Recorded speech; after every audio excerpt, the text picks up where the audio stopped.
काय म्हणले बघा, the percentage decrease in a weight of body when taken 32 kilometer below the earth's surface is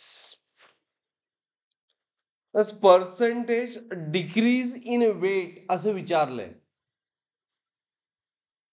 okay, आता लक्ष द्या. हा,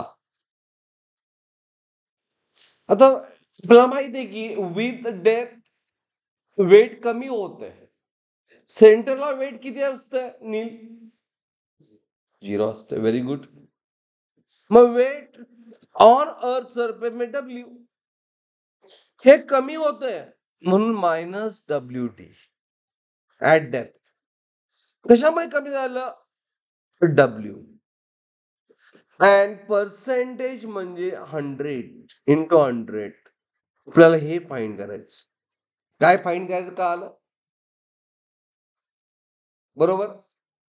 मग SW is equal to mg आणि m कॉन्स्टंट आहे, लक्षात ठेवा. तेव्हा W directly proportional to what? G. हे सारखं सारखं सांगायला होऊ नका. W म्हणजेच काय? G. म्हणजे ऍक्च्युअली आपल्याला फाइंड करायचं G minus GD by G into what? 100. हे फाइंड करायचं आहे. आणि त्यासाठी काय दिलंय? As for that, what is given?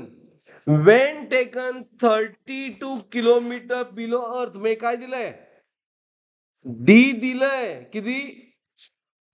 32 kilometre. कळते काय?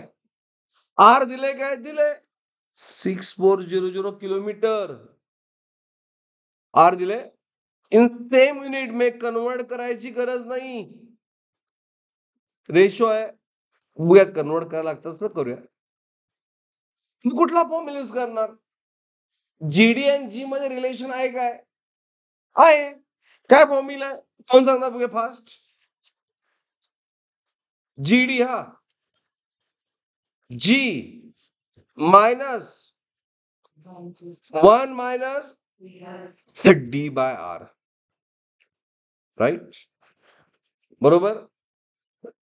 मी आता काय करतो, आपल्याला G minus GD by G find करायचंय ना. तर ह्याला मी GD G minus G into D by R. Right. काय केलं मी? मल्टिप्लाय केलं. बरोबर. आता हा G आहे, GD मायनस G करतो. आपल्याला G मायनस GD पाहिजे. बरोबर आहे ना? हा.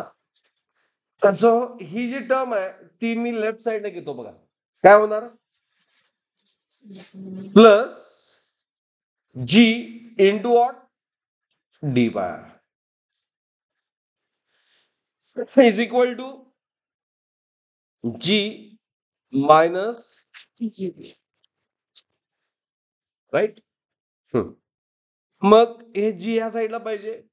मग G by R is G minus GD by G. आलं बरोबर आहे का नाही? आपलं हेच पाहिजे ना. मग फक्त कॅल्क्युलेशन G मायनस GD आणि आन्सर आपल्याला पर्सेंटेज में पाहिजे इंटू 100 साठी काय करणार?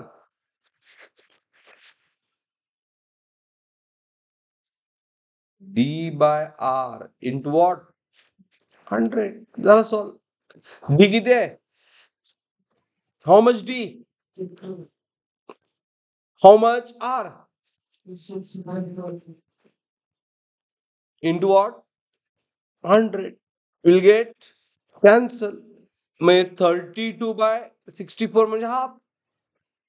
Half nothing but 0.5%. कसा सॉल्व केला प्रॉब्लेम का आला काय? Understand everyone?